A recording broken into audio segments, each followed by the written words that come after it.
Hey everybody, it's Master Galgeist here, bringing you my review of the season finale of Preacher, Call and Response.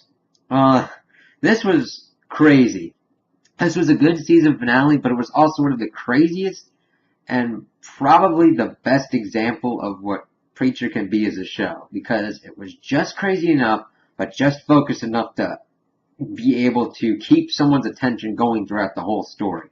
It was just amazing. It was like choreographed mayhem slash insanity. I loved it. And there's a lot of good things in this episode, especially with the beginning where everybody's like showing that the preacher's on the run with all the like signs and everything, and then you see Jesse running by like, "Hey Mabel," and then a cop going, "Woo!"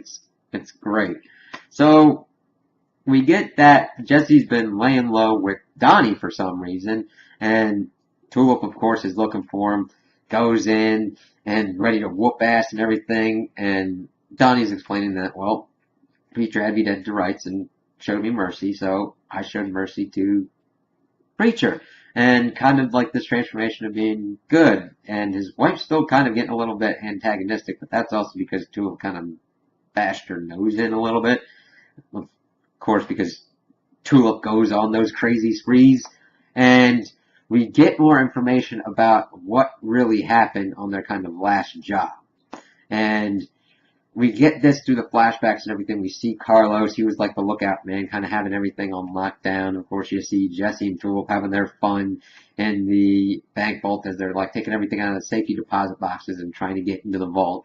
And we see that Carlos was jealous of them. And he's like, alright, let's see if they got Chinese food in jail, and pretty much gets the dude who Jesse had killed, one of the security guards, and takes away with, like, whatever they've gotten. He either just left them there, he bucked off with what they'd gotten, and left them high and dry. And we find out at that point that Tulip was pregnant, and because of this, had lost the child. So now we know that, granted, she's always kind of got angry, kind of mercurial kind of tendencies, but there's a true hatred for Carlos. And it's very understandable because he pretty much destroyed their lives. This is probably like their last big heist before they got out of the game and actually settled down, and he fucked that up for Jesse and Tulip greatly. And we kind of see that in their interactions, and Tulip shows that she brought Carlos with her, and she wants Jesse to kill him, and he's like, I don't want to. But then he's like, alright. And then he gets about ready to do it, and Tulip's like, don't do it. I understand you want to be good and all that. It's just the thought that really counts. And it was good to kind of see them kind of let go of that, because you could see it was kind of holding back both characters, because Jesse's trying to be as good as he can be, but it's still hanging on to him. Same with Tulip. And they're like, okay, and then they give Carlos a tire iron and the gun, and then beat the shit out of him. And that's the least he deserved. And I was like, alright, see where this is going. So then we see that Cassidy had gotten arrested, and Eugene's father starts interrogating him, because he's the one that puts the dots together as well, and he's looking through his records, seeing the times and everything, and shows that he's a vampire. So he's got a little cooler thing of blood and starts shooting and like interrogating Cassidy. Now, granted, Cassidy's a vampire. That usually means that they're bad kind of guys. Cassidy, whenever he's doing and talking about certain things, is not really generally being an asshole. He's truly, I think, trying to figure out and help people understand kind of what they're going through, because they're talking about all this, about what Preacher had done to Eugene. He's like, well, we don't know if he's dead or alive, really, because of what he did. He's like, isn't there a little part of you that's kind of relieved that he's gone? And he just shoots out all the 6 shots in his revolver and then tells him he's free to go. And it's just like, crap. See, that was a horrible thing to do. People can say that, like, Cassidy, because he's a vampire, is a bad guy. This, granted, his son's safety is in jeopardy, yes, but he is torturing this dude by shooting him and giving him blood to heal himself. That's a big thing to do. That's a pretty nasty thing to do. So, then we kind of get to the big kind of scene with what's going on with Jesse pretty much using the phone to call God.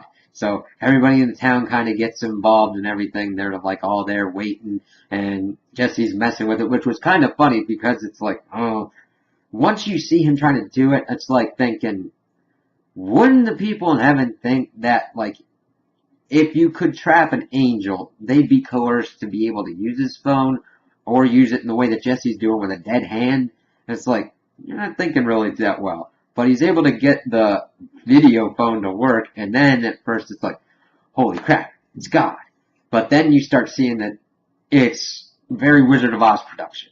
You can kind of see that even with like how shady it kind of is, because you think it's God, and they're asking all these questions about like, why do bad things happen to good people, and you kind of get this kind of crappy response and everything. Everybody else is kind of asking questions. Odin asks if his daughter's in heaven, and he's like, yeah, and he's like, why do you have this, why do you give me this power? He's like, save these people, and they've all been saved, and he's like, this is kind of weird, and he's like, you're not God. And then he uses his voice to command the person that's there, most likely an angel or whatnot, to tell him where he is, and then he's like, I don't know where he is. Nobody knows. And then that's when the production starts breaking down. He's like, he told me to say that. And it's like, ooh, they don't even know about Genesis. Which is really important because it's like, oh my God, if like most of the population of heaven doesn't know, what's going to happen when they find out? Will they try and use Genesis as God? Well, what happens if demons figure it out and they're trying to use it to dethrone heaven or dethrone God? That's big important stuff. And then that goes down and the church descends into chaos. I'm talking about everybody just loses their shit. And Odin's calling for Jesse to denounce God and all that. And I'm like, why would you jump to that conclusion that quickly? I mean, yes, you've had many tragedies and everything, but I think it was a little quick because they don't know exactly why God's not there. Nobody knows at this point what's going on with that kind of thing. And he just jumps to the conclusion and going meat crazy. And you see everybody doing all these kind of weird things around town. Like, and he's like, oh, we don't need God. We'll just do what we've been doing all the time and everything.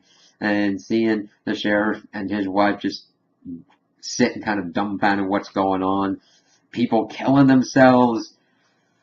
And it was just crazy how the town went completely nuts. It was like, I could understand a certain amount, but it was like everybody just flipped their shit. It was nuts. It was amazing how they went through all this, and it was just, and it was funny because Jesse's like, come on, Cassie, Tulip wants French fries.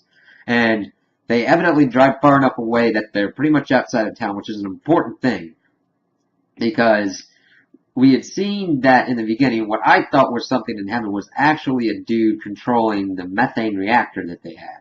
That becomes very important pretty much towards the end of the episode, as we see that he had been trying to get his wife to do kind of more sexual things, and after the whole episode at the church, had hired, or I don't know if he hired or someone, like a dominatrix or a prostitute or something, and he's the one that like usually relieves the pressures and everything on the methane reactor. So he's lying on the bed. I think that he had died because of the sex or whatnot, because he doesn't look like he's moving and he looks kind of weird. So the dominatrix, prostitute, woman, whatever, is trying to like fix it and everything, and she's like, shit. And then like we see the gas kind of going off, and this one dude's cigarette kind of lights it, and the whole town blows up. And I'm assuming that everybody's pretty much dead at this point. And it's like, holy shit, the whole town's gone. All those people that we had gone doing their weird things, with Odin doing his weird meat representation of his daughter, and it's just like, oh my God. It's crazy. It's like, did this happen because they used the telephone to heaven? Was it just random chance? Did God do it? It's like, what the hell? Granted, the whole situation's like mind-blowing as it is, but then when you try and figure out if other forces are behind it, it's like, holy shit. So then we kind of get towards the end and kind of setting up for the next season, and we get a little bit other people put into the play. One of the angels has gotten out of hell and sitting on his suitcase box thing, but the other angel is not there. So either he is trapped in hell, or trapped in heaven, or stuck somewhere. We don't know. Then we see that Tulip and Cassidy and Jesse are kind of talking what they're supposed to be doing next, and now that they know that God's down on Earth somewhere, they're going to try and find him and either get answers or kick his ass, that's an interesting premise. That you could do a good amount of seasons, to be honest, so I'm really excited to see where that's going to be. It's just a giant road trip. And as they're getting ready to kind of do it, Tulip's like, what are you talking about with this power and everything? And Jesse's like, alright, I'll show you. Kiss me. And then they start doing it, and then Tulip's like, punches him like, don't you ever do that to me again, Jesse Custer. And it's like, alright. It was just, I really like those three central characters. I mean, yeah, there looks like there could be a lot of kind of tension because of the love triangle, but they really are very interesting together, and they're also interesting on their own with their interplay and everything. So I'm really kind of excited to see where they're going to be going next season. And then at the end of the episode, we see the aftermath of the town. The one angel is walking back and then gets shot from behind. And we see that the Saint of Killers person from hell has gotten out of hell and is looking for the preacher. So that's another thing. They're going to be looking for God, and the Saint of Killers is going to be looking for Jesse. So it's going to be a definitely interesting season next season to see what's going to happen. And I'm just like dealing with what's been going on, and I'm just like such a crazy episode. So much good stuff has happened. It's wrapped up this season very well and set up the next season so well. It's like, I can't wait for the next season to come around. So those are my opinions on the episode. Tell me what you guys think in the comments below. If you liked it, if you didn't like it, if you agree with me, if you disagree with me. Also, like and subscribe, and I hope you have a good day.